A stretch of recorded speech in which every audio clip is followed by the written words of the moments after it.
आपके उदय में जीते हैं, तो आपके उदय में अनुकूलता जुटाने के लिए रात दिन को प्रयत्न करना पड़ता है, बहिर्मुख रहना पड़ता है, बहुत क्रिया भी करनी पड़ती है।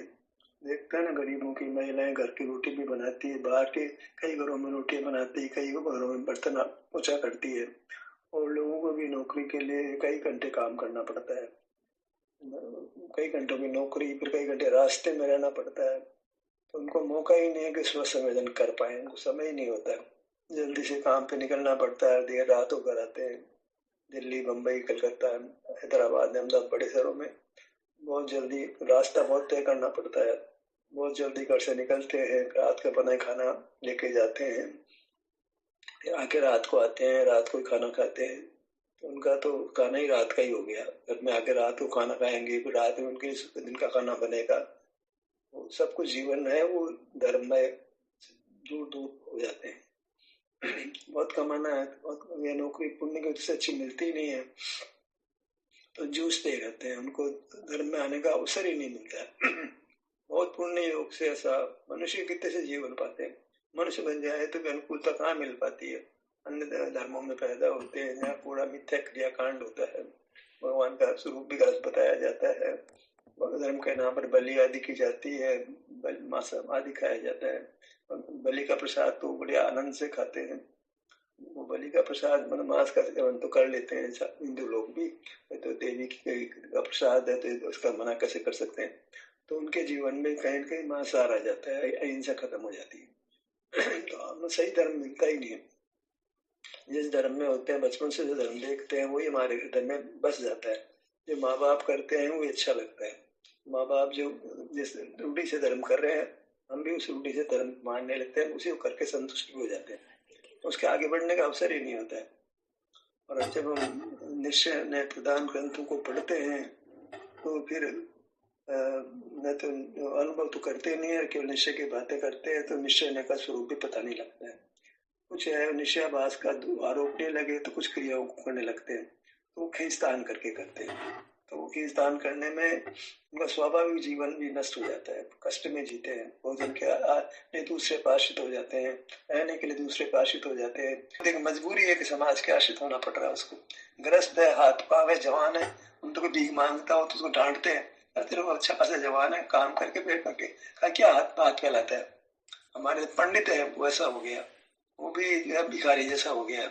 वो तेरे जवान है यार, कमा के खाना क्या समाज के आश्रित रहता है, पर रहता है कारण कि उसको धर्म करना है, खेस्तान करके करना है। खेस्तान ही हो गया ना कि जबरदस्ती क्रिया करेगा, मैं विवाह नहीं करूंगा और जो है ऐसा खाऊंगा वैसा खाऊंगा, और समाज की कर नहीं सकता हूँ कामों को, समाज में छोड़, समाज मेरे को पानी की व्यवस्था करे, समाज मेरे लिए खाने की व्यवस्था बनाए, समाज मेरे लिए रहने की व्यवस्था बनाए। अरे भैया, पराशर से मोक्ष मार्ग नहीं होता है। तुम पहले कैसे कमजोर थोड़ी जवान हो यार, मनुष्य हो, शक्ति मिले, तुम्हारे को ज्ञान मिला है, कमा सकते हो, खा सकते हो, बना सकते हो, इतना परावलंबन करते हो जैन धर्म, तो स्वावलंबन का नाम है। ये व्यवहार की खेचतान है, निश्चय की खेचतान तो है ही, ये भयंकर खेचतान है कि वो जो है मैं शुद्ध हूँ, बुद्ध हूँ, ध्रुव, ऐसा कोलाहल मचाते, अंदर कोई परिणाम तो होता नहीं, शुद्धता क्या है, वो केवल बस यही घोटते रहते हैं, मैं सुखी हूँ, मैं शुद्ध हूँ, मैं अशुद्ध नहीं हूँ, शुद्ध हूँ, अशुद्ध मान रहा हूँ, बाकी अशुद्ध नहीं हूँ। ऐसे जबरदस्ती झूठी बात के आधार पे अपने आप को मोक्ष मार्ग की मानता, कुछ अपूर्व बात कर रहा हूँ, कुछ अपूर्वता नहीं भी है, निश्चयाभास है। तुम पर्याय में शुद्ध हो, निश्चय से शुद्ध हो, मैंने कर्म का भाव होगा तब शुद्धता प्रकट होगी। तुम शुद्ध स्वरूप को केवल अभी अनुमान ज्ञान से जान ही लेते हो, बाकी तो प्रकट तो अशुद्धता है। किसी अंश में शुद्धता हुई है, जितना स्व का आश्रय हुआ उतना सुख प्रकट हुआ है, तो हमारे जीवन में वो निश्चय नय का कार्य प्रकट हुआ कि सुख स्वास्थ्य प्रकट हुआ अपने आश्रय से, अपने पुरुषार्थ से। ऐसे पुण्य सहज ही स्वसंवेदन हो गया अनजाने में ही, और उससे मनुष्य हुए, इससे कोई मोक्ष मार्ग नहीं हुआ। हम यत्न पूर्वक निज काल पाए विचरना, तासो निज काजन सरना, तब करे जो कर्म के पावे, से वही शिव सुख दर्शावे। हमें खुद संवेदन करना है, आंखें बंद करनी है, अपने विस्तार का आश्रय करना है, तब कर्म नष्ट होगा। अपने आप कुछ नहीं होता है। नहीं सुप्त श्रृंग से पविशन्ते मुखे मृगा, सोते हुए शेर के मुख में से जानवर नहीं जाता है, शिकार करता है तब पेट भरता है उसका। हम तो शिकार, हम आते ही नहीं है, बताओ। ऐसे धर्म के लोभ में कमाना ही बंद कर देते हैं, जवान चोरी कमाते नहीं है, किसी के आश्रित हो जाते हैं। ये कैसा मोक्ष मार्ग चलता है? नहीं, विद्यार्थी भी ऐसे ही जो है वो जो है समाज के आश्रित हो जाते हैं। ये अच्छी बात नहीं है। जब माता पिता समर्थ हों तो माता पिता के आश्रय से रहने में कोई दोष नहीं है, समाज के आश्रय से रहने में दोष है। माता पिता की हम सेवा भी करेंगे, माता पिता हमारी करेंगे, रेसिप्रोकल हो गया। हम समाज को धर्म ध्यान सुनाएंगे और धर्म समाज हमको रोटी देगा, ये कोई तरीका नहीं है। रोटी रोटी की तरीके से खाई जाती है, धर्म धर्म की तरीके से किया जाता है। दोनों को मिक्स नहीं करना चाहिए। आरंभ परिग्रह है वो गृहस्थ अवस्था में आवश्यक होता है, वो करना चाहिए, उसका निषेध करना ठीक नहीं है। आरंभ परिग्रह है वो छूटता है, आगे जाके अन्य अवस्था में छूटता है, किसी अंश में लक्षुल्लक में भी छूटता है, पर इसके पहले नहीं छूटता है। उसके पहले सब कुछ होता है, अनुभव भी होता है, ज्ञान क्रिया भी होती है, असंयम भी होता है, सब होता है। सब होता, संयम मिटता नहीं है। धीरे धीरे बाहर छठे गुण स्थान तक नागम तो संयम कहता है। इंद्रिय संयम नहीं है तो संयम नहीं है, तो मुनि अवस्था तक असंयम रहता है। ऐसे असंयम को नहीं, असंयम असंयम नहीं, असंयम नहीं रहेगा, ज्ञान भी रहेगा, असंयम भी रहेगा, सब रहेगा। खेचतान करने का कोई काम नहीं है। धीरे धीरे ज्ञान मिटेगा, धीरे धीरे असंयम मिटेगा, धीरे धीरे मोक्ष मार्ग होता है। धीरे धीरे अभ्यास करना है, अभ्यास से धीरे धीरे आगे गति बढ़ेगी और पूर्णता होगी। ऐसे नहीं होता सीधे एक एमए क्लास पास कर लोगे आप। अक्सर कक्षा एक आध कक्षा उल्लांघ दे अलग बात है भाई, काम क्रम से ही होता है। बच्चा 9 महीने करके पैदा होता है, ऐसे नहीं 2 महीने में पैदा हो जाएगा बच्चा। पेड़ ऐसे नहीं लग जाता कि बीज हुआ, अंकुर फूटा, फल आ गया। कोई नियम से ही होता है। ऐसे मोक्ष मार्ग भी कोई नियम से ही होता है, बगैर नियम नहीं होता है, स्थान की नहीं होता है। कर्मबद्ध माने नियमानुसार प्रकृति होती है, एकदम मोक्ष नहीं हो जाता है। तो बीच में संयम असंयम की दशा रहती है। असंयम को भी स्वीकार करना पड़ता है, ज्ञान और क्रिया को भी स्वीकार करना पड़ता है, तथापि इसको अपना स्वरूप नहीं मानते। हम कोई बीच में पौधा उगाते हैं तो पंकुरी फूटता है, पत्तियां भी आती है, तो खाने तो लग जाते हैं, तनों को खाने लग जाते हैं, पत्तियों खाने लग जाते हैं। खाने योग्य तो फल ही होता है, और कुछ चीजें मतलब तो कोई तना तोड़ के भी खा जाएंगे। ऐसे ही जो है भोगने योग्य तो सुबह समय से उत्पन्न हुआ सुख ही होता है। बाकी ठीक है, कमजोर अवस्था में विषय सेवन भी होता है, भोजन पानी भी होता है, कल भोजन को स्वाद लेके भी खा लेते हैं, उसमें कोई तकलीफ नहीं। मनपसंद रख के जीवन जीना पड़ता है, अप्रसन्नता से जीवन नहीं चलता है। भूमि के अनुसार असंयम भी होता है, उसको नकारा नहीं जाना चाहिए। नहीं तो असंयम नहीं होगा, संयम भी नहीं होगा, तो बीच में खेचतान होगी, और खेचतान का नाम है आर्ध ध्यान है। आर्ध ध्यान है वो कर्म का बहुत बंद होता है। चले तैयारी भजन को होटल लगेगा पास, मोक्ष मार्ग के लिए आर्ध ध्यान बढ़ गया और संश्लेष परिणाम बढ़ गया और दुर्गति हो गई। ऐसे ही होता है समाज के आश्रित जीवन की, ऐसी होती है। समाज अनुकूल नहीं परिणमता तो क्रोध आता है, क्रोध आता है तो परिणाम खराब होते हैं। अब तो परावलंबी हुए क्यों, स्वावलंबी रहते ना। नहीं था खाना बनाने ताकत तो शादी कर लेते, पत्नी बना दी तुम्हारे लिए खाना। ये कौन सा तरीका है? ग्रस्त हो, मुनि नहीं बने हो, फिर भी समाज रोटी बना के तुमको खिलाए, ये कौन सा कायदा है? अच्छी बात नहीं है। ये निश्चय व्यवहार का सुमेल नहीं है। कोई निश्चयाभास में जीता है, कोई व्यवहाराभास में, कोई क्रियाकांड इतना करता है कि शरीर को क्षीण कर लेता है और मर ही जाता है, समय मर जाता है, और मोक्ष मार्ग को समझ ही नहीं पाता है, अनुभव को समझ ही नहीं पाता है। कोई व्यवहार की अति कर रहा है, कोई निश्चय की अति में जो है व्यवहार को उड़ा रहा है, निश्चय की अति में असंयम से जीता है। बातें बातें करता है, रात में भी खा लेगा और अपक्ष भी खा लेगा, बस मैं तो शुद्ध हूँ, मैं तो बुद्ध हूँ, पुद्गल खाता है, मैं नहीं खाता हूँ, ऐसी बातें करता है। ये तो पुद्गल शरीर है, पुद्गल शरीर का घात करेगा, असंयम से जीवन जिएगा, ये तो पुद्गल की क्रिया, पुद्गल की क्रिया। अरे अकेले पुद्गल की क्रिया नहीं होती, भले आदमी जीव पुद्गल के साथ ही क्रिया होती। ऐसे समझ को भी नहीं समझता है, बंधे पदार्थों को अलग देखता है, अलग स्वरूप से है कि प्रकट अलग है? प्रकट तो अलग नहीं है, प्रकट तो बंधे हुए एक दूसरे से प्रभावित भी होते हैं। बोलता पर से पर परिणत से अप्रभावी है। कौन है? स्वभाव से अप्रभावी है कि वर्तमान में अप्रभावी है? वर्तमान में अप्रभावी मान लेता है। कितना कितना नया बात चलता है, कोई साहब ही नहीं है। कौन किस नए से कथन किया जा रहा है, उस नए को तो खोलते नहीं, बातें कर देते हो। मैं शुद्ध हूँ, बुद्ध हूँ, ध्रुव हूँ, पूर्ण हूँ, अबद्ध हूँ, अस्पष्ट हूँ, किस नए से? नए का तो पता ही नहीं, बोले जा रहे हैं। बेकर नए के स्वरूप को समझे ही, रट लिया है, शब्दों को रट लिया है, शब्दों को उजट करके अपने आप को महान मान लेता है, थोड़ी ड्रेस बदल लेता है, कोई सफेद कपड़े पहन लेता है, कोई नंगा हो जाता है। अरे तुम जैसे जीना सामान्य जीवन जीवन न भले आदमी, क्यों खेचतान करते हो? जितना सहज चारित्र अनुभव के साथ चलता है उसकी मनाही नहीं है। बिना अनुभव के तुम क्रियाकांड से करते हो, ये कोई मार्ग नहीं। अनुभव के मार्ग की शुरुआत ही नहीं है। वेश का मतलब ही नहीं है। अनुभव से अपेक्ष वेश होता है, अनुभव में वेश का कोई मतलब नहीं। वो तो सियार ने शेर की खाल ओढ़ी है, उससे शेर थोड़ी बन जाता है। हमें ऐसा थोड़ी करना है कि तो सियार शेर की खाल ओढ़ लेते हैं, नग्न बन जाते हैं, या कोई चुल्लक अलग जैसा अपना वेश धारण कर लेते हैं, अच्छी बात नहीं। ब्रह्मचारी का वेश धारण कर लेते हैं, भीतर कोई ब्रह्मचर्य का परिणाम भी नहीं है। ब्रह्मचारी का तो फिर कोई वेश ही नहीं होता है। वेश तो चुल्ला के अलग ऐसा ही होता है, फिर मुनि का होता है, बाकी काय का वेश होता है। उसको वेश मान लेते हैं। पंडित का एक नया वेश शुरू हो गया आजकल। वेश तो दो ही होते हैं, चुल्ला के अलग का होता है या मुनि का होता है। अर्जी का चुल्ली का हुआ होता है।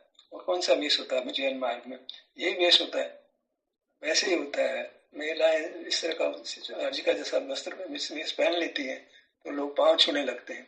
लोगों को समझ ही नहीं है कि अर्जी का क्या स्वरूप होता है। ऐसे ही देखा देखी का मोक्ष मार्ग होता है। मोक्ष मार्ग के लिए तो थोड़ा गहन पुरुषार्थ करना पड़ता है। ढीलम पोलम पाल ढीले पुरुषार्थ से मोक्ष मार्ग नहीं होता है। ये तो वीरों का काम है, अति वीरों का काम है, महावीर का काम है। ऐसे नहीं है। धर्म को ऐसे कैजुअली लेते हैं, कैजुअल से मोक्ष मार्ग नहीं होता है। धर्म के लिए झुकना पड़ता है, ताकत लगानी पड़ती है, कुछ त्याग और तपस्या करना पड़ता है। कुछ तो बाहर के जीवन को छोड़ना पड़ता है। बाहर के जीवन को हर बाई कार्यक्रमों को शामिल करो और व्यक्ति को जरूरी नहीं है तो भी शामिल करो। ध्यान सत्रों को छोड़ दो, ये कौन सा तरीका है?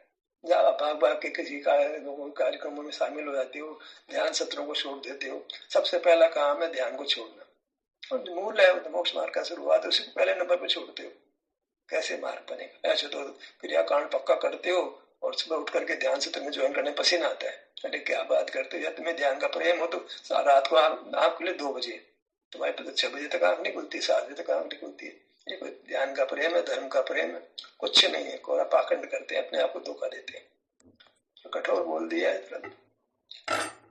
अपने जब अनुभव में तो दूसरा नहीं होता तभी अनुभव कर पाता है ना। तो वो चाहता है यार कोई पास आस नहीं हो, अकेला रहूं तो अपना काम करूंगा, कोई बोलेगा, कोई आएगा, कोई जाएगा, तो नहीं, ध्यान भंग होता है उसका। तो वो चाहता है कि संग नहीं हो, भीड़ भाड़ में नहीं होगा काम, और मन पर चित्त बिखर जाता है, सुनने आवाज सुनाई पड़ती है तो कल पड़ा हो जाता है। तो ध्यान एकांत में होता है, एक को ग्रहण करना होता है, एकाग्रता ध्यान है। तो एक ही रहे, दूसरा खड़ा हो जाता है, एकाग्रता भंग हो जाती है। एक मोक्ष मार्ग का नाम स्वरूप ही है कि जब केवल आप ही है, दूसरा नहीं है, आप ही आपका अनुभव करता है, अपने विस्तार के सम्मुख रहता है, विस्तार में केली करता है, विस्तार में विहार करता है।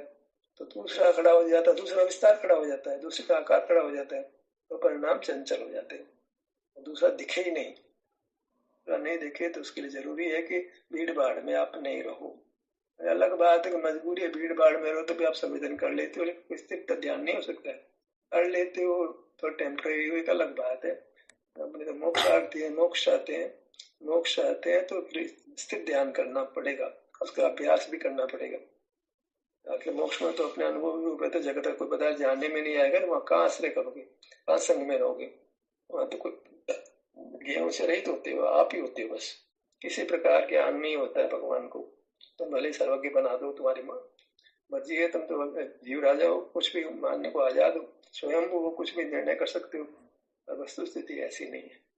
वहाँ केवल आप शांति स्वरूप सुख स्वभाव वाले हो, तो वहाँ पर पदार्थ ज्ञान में नहीं आता है भगवान को। तो हमको भी ऐसी स्थिति बनानी पड़ती है कि जहाँ पर पदार्थ ज्ञान में नहीं आवे, क्योंकि हमारी इंद्रिया है तो हमें प्रयत्न करना पड़ता है। उनके तो इंद्रिया ही नहीं, उनको क्लेश नहीं, हमारी तो इंद्रिया खड़ी है। हमारे तो परिवार में खड़े हैं, तो परिवार के लोगों आना जाना रहता है, तो 24 घंटे वहीं के आनंद लेने लगे तो एकांत मिलेगा ही नहीं।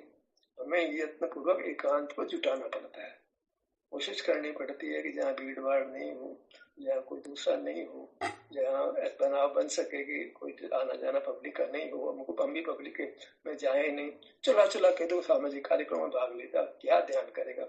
उस मोक्ष मार्ग में जरूरत नहीं है, बगैर जाए काम चलता है तो भी जाता है, अपनी उपस्थिति दर्शाता है, मान कर शहर में खड़ा है, मैं आ गया हूँ, देखो देखो।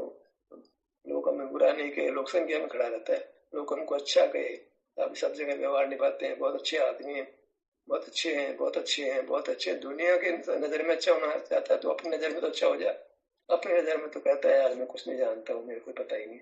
अपने तो कितने पावन बोध में खड़ा रहता है, मैं पावन हूँ प्रभु, आप आओ पवित्र हो, मैं पावन, आप पावन हो, मैं पावन हूँ। भीतर तो ये कहता है लोग हमें पावन माने, मैं तो अपने को पावन मानू, लोग मुझे पावन माने, लोग मुझे अच्छा माने, मैं अपने को बुरा मानू। ऐसे मोक्ष मार्ग चलता है क्या? तो शुरुआत तो अपने से होती है।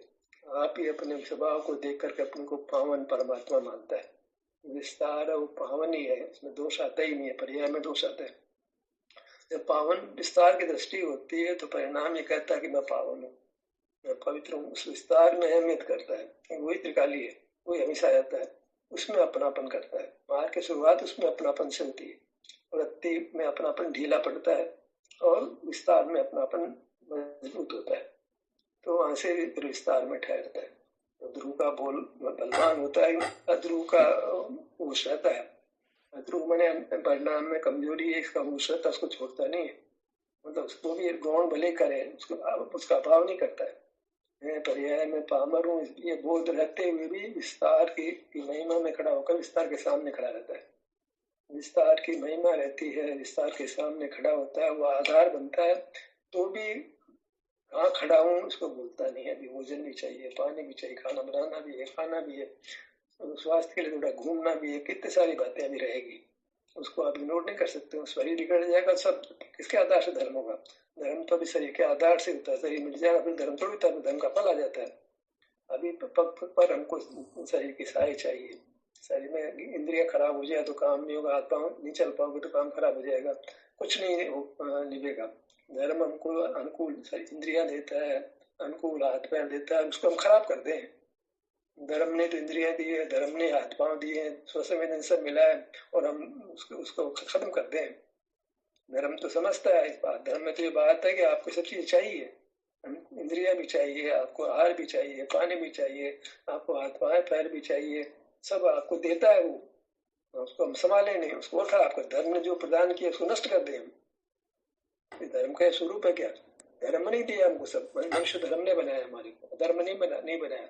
इंद्रिया धर्म ने दिए, क्रिया करने की सामर्थ्य धर्म ने दिए, आत्मा हमको धर्म ने दिए, तो उन सबको ताकि हम हमारी शारीरिक आवश्यकताओं की पूर्ति करते हुए, शरीर को रक्षा करते हुए अपने अनुभव का पुरुषार्थ कर सके। शरीर नष्ट हो जाएगा, हम ही नष्ट हो जाएंगे। तो शरीर अच्छा दिया है कुदरत ने, हमारे को मनुष्य बनाया है, स्वस्थ बनाया है, तो उसके स्वास्थ्य को कायम रखें, हम इंद्रियों को स्वस्थ रखें, आत्मा को स्वस्थ रखें। तो तभी संभव है जब योग्य आहार, योग्य क्रिया जो व्यवहार ने प्रतिपादित करता है उसके हिसाब से करें। व्यवहार ने का एक काम है कि आपके व्यवहार को सही रखे ताकि आपका शरीर अच्छा रहे। मूर्त शरीर को अच्छा रखने के लिए व्यवहार है, अमूर्त शरीर को अच्छा रखने के लिए निश्चय है। दोनों को हमें संभालना है, दोनों को साधना है, दोनों के सुमेल से काम होता है, इसका नाम निश्चय व्यवहार में है। मूर्त शरीर को भी स्वीकृति है, अमूर्त शरीर की भी स्वीकृति है, ऐसी परिस्थिति में हम जी रहे हैं, संस्कृत संबंध में हम जी रहे हैं, दोनों को संभालना है हमको, मूर्त शरीर को भी संभालना है, अमूर्त शरीर को भी संभालना है। हम तो मूर्त शरीर करता नहीं है, मूर्त शरीर करता नहीं है, अभी नष्ट करने वाले भी तो नहीं हो तुम। अभी मूर्त शरीर है वो हमारे बगैर सहाय के नहीं चले, खत्म हो जाएगा वो, तो हमें से व्यवहार से कर्ता भी बनना है।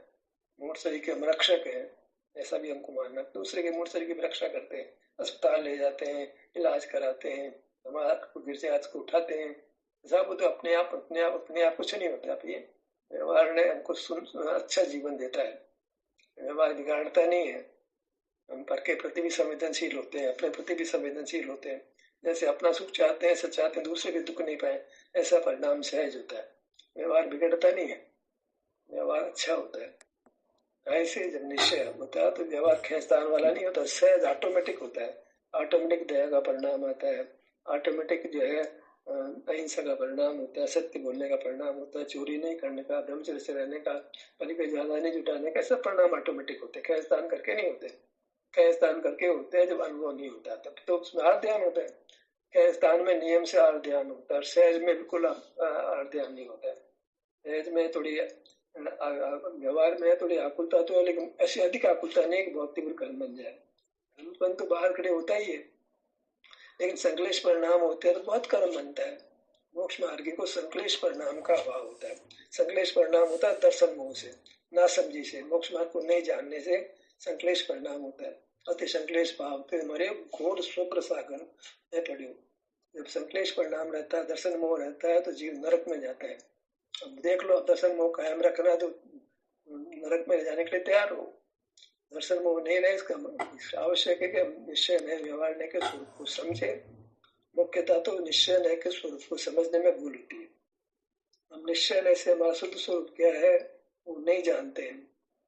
जैसे अभी वर्तमान है वैसे अपना शुद्ध स्वरूप मान लेते हैं, उससे कुछ भिन्न ही हमारा स्वरूप है। मंदिर जा रहे हैं, पूजा कर रहे हैं, धर्म है, ऐसा नहीं था। निश्चय धर्म का स्वरूप और कुछ बताता है। तो निश्चय नए को तो उठ करना ही चाहिए। आज प्रबुद्ध समाज कांजी स्वामी के साथ क्यों हुआ, उसका एक ही कारण है, निश्चय नए के बिना मोक्ष मार्ग नहीं हो सकता है। कांजी स्वामी निश्चय नए की बात करते हैं, इसलिए प्रबुद्ध वर्ग के साथ हुआ, मूर्ख नहीं साथ हुआ, प्रबुद्ध वर्ग साथ हुआ उनके। कुछ अप्रबुद्ध लोग के साथ हो गए अलग बात है, लेकिन ज्यादातर जीव जो है कांजी स्वामी के साथ हुए प्रबुद्ध वर्ग था, पढ़े लिखे लोग थे। ये अलग बात है विद्यासागर जी साथ पढ़े लिखे लोग साथ हो गए, पर जो क्रियाकांड के आधार पर उनके साथ हो गए, क्रियाकांड उर्द करके साथ हो गए। क्रियाकांड से तो मोक्ष मार्ग नहीं बनता है। मोक्ष मार्ग तो क्रियाकांड के अभाव से बनता है। हालांकि क्रियाकांड रहता है पर भावना क्रियाकांड की नहीं होती है। भावना तो अपने में रमने जमने की होती है, और अपने में रमना जमना निश्चय के आश्रय से होता है। और निश्चय की बात कांजी स्वामी करते थे। तो प्रबुद्ध वर्ग जो है वो तुलनात्मक रूप से अधिक प्रबुद्ध है। विद्यासागर के साथ जीने वाला प्रबुद्ध वर्ग है, कांजी स्वामी के साथ जीने वाला प्रबुद्ध वर्ग है, लेकिन अधिक प्रबुद्ध वर्ग इसमें मैं कहता हूँ था जो कांजी स्वामी के साथ हुआ। अब कहीं न कहीं वहां भी हर जगह देखते हैं कि एकांत तो हो ही जाता है, तो बहुत सावधान रहना चाहिए। निश्चय ने का भी एकांत हो जाता है, व्यवहार ने का भी एकांत हो जाता है। हमें किसी पक्ष में नहीं पड़ना, न कांजी स्वामी के न मुनि के, हमें तो अपने पक्ष में आना है। अपना पक्ष आता है तब अनुभव होता है। कांजी स्वामी के पक्ष से भी अनुभव नहीं होता है, विद्यासागर जी के पक्ष से भी अनुभव नहीं होता है, कुंद कुंद के पक्ष से भी अनुभव नहीं होता है। अनुभव अपने विस्तार के पक्ष से होता है। अपना विस्तार जब उर्द होता है तो वृत्ति उधर डलती है, मोक्ष मार्ग शुरू होता है। समय तो हो रहा है, बचे। द्वैत का मतलब यह है कि जहाँ एक है, आप ही है, वो अद्वैत है। जहाँ दूसरा है वो द्वैत है। बस आप ही है और आप में फिर वो भेद करो तो फिर वो ज्ञान में खड़ा हो गया। अभेद रूप से अभिन्न साधन भाव, अभेद भक्ति होती है। जहाँ विस्तार भक्ति का भेद भी खत्म होता है, अनुभूति में विस्तार भक्ति का विकल्प भी नहीं रहता है, उसका नाम वास्तव में अद्वैत है। जहाँ द्वैत में खड़ा है, विस्तार भक्ति के विकल्प में खड़ा है, वहां भी अनुभूति टूट जाती है। जहाँ विस्तार भक्ति का विकल्प नहीं है, मात्र शांति का भोग है, वह अद्वैत भक्ति है, वह अभेद भक्ति है। वो अभी अद्वैत में आया। यहाँ विस्तार वृत्ति का विकल्प है, वहां भी द्वैत हो गया। तो है पहले भूमिका में होता है, लेकिन तो अनुभव में विस्तार है, ये वृत्ति है, फिर ज्ञान में खड़ा है, व्यवहार में खड़ा है। व्यवहार कहाँ तक है? अंदर में विस्तार वृत्ति का विकल्प, वहां भी व्यवहार नहीं है, निश्चय नहीं। निश्चय है तो अभेद कहता है, अभेद रत्नत्रयात्मक नाम आ गया। अभेद भक्ति है, भिन्न साधन साध्य भाव है। भिन्नता दो में होती है, वहां भिन्नता है एक ही है, मैं ही हूँ बस। अहम अहम इदम अहम इदम अहम रहता है बस। विस्तार भक्ति का विकल्प जहाँ तक है वहां तक भी मोक्ष मार्ग नहीं है, अन्य व्यवहार है, निश्चय नहीं है। जो मैं सब एक ही है, वो दो द्रव्यों की भिन्नता ही नहीं मान रहे, वो तो एकदम उन्मार्ग ही नहीं, एकदम उन्मार्ग है। एक ही है, बाकी दो का तो भ्रम होता है। मैं आप नवीन जी में दो हैं ऐसा नहीं है, नवीन जी में एक ही है, भ्रम से दो लगते हैं। मानते हैं अद्वैत, पूरे ब्रह्मांड एक ही है, अनेक पदार्थ भ्रम से लगते हैं। पदार्थ अनेक नहीं, पदार्थ एक ही है। ये अद्वैतवाद है। कितना झूठा, कितना खोटा। बहुत बहस हो जाती है ब्राह्मणों से कई बार। ये अद्वैतवादी होते हैं, जो चर्चा का मौका मिलता है वो जिद नहीं छोड़ते हैं। नहीं, भिन्नता नहीं है, हमें भिन्न लगते हैं, भिन्न नहीं है, ऐसा बोलते हैं। समझाने की कोशिश कर, देखो आपको दर्द होता है, मेरे को दर्द नहीं होता, दो अलग अलग है। नहीं, सब भ्रम है पूरा। अब क्या करें? ऐसे अद्वैतवादियों का क्या करें? सख्त हो जाते हैं, हम भी हमारे मार्ग में सख्त होते हैं। अपने शास्त्रों के बारे में हम भी सख्त हो जाते हैं, वो भी अपने शास्त्रों के बारे में सख्त हो जाते हैं। हम शरीर नहीं, हम शरीर नहीं, हम शरीर नहीं, हम तो जीव है, आत्मा है, शरीर नहीं है, शरीर न शरीर, ऐसा हम भी जिद करते हैं। वो शरीर तो प्रकट ही हम है, हमारी भी जिद है, उनकी भी जिद है। जिद्दी तो सारे ही लोग हो रहे हैं। जिद होती है जहाँ अज्ञान होता है, जहाँ मिथ्यात्व होता है, जिद होती है। जहाँ सम्यक तो होता है, जिद नहीं होती, सहजता होती है। सही है, ज्ञान में द्वैत है, अनुभव में द्वैत नहीं है। अनुभव में विकल्प ही नहीं है तो द्वैत, जहाँ वो विकल्प है, अनुभव वितराग होता है, वितरागता में द्वैत नहीं होता। मैं बस मैं रहता है, बस मैं कभी ये विकल्प ही नहीं होता, अनुभूति रहती है बस। नहीं हूँ, एक हूँ, दो नहीं है, ऐसे ये मूल मार्ग यहाँ से शुरू होता है। जहाँ दूसरा दिखाई देता है वो मार्ग नहीं है। जहाँ आप ही दिखाता है मैं एक हूँ, बस दूसरे की बात ही नहीं। मैं गुणों का समूह वो भी नहीं चलेगा, मैं विस्तार वृत्ति रूप ये भी नहीं चलेगा। एक ही रखो, भेद नहीं चलेगा। दूसरा भी नहीं है और अपने में ही भेद नहीं है, इसका नाम मैं एक हूँ का स्वरूप है। जहाँ द्वैत नहीं है, द्वैत है। यहाँ आप ये अपने में ही भेद कल्पना खत्म हो गई।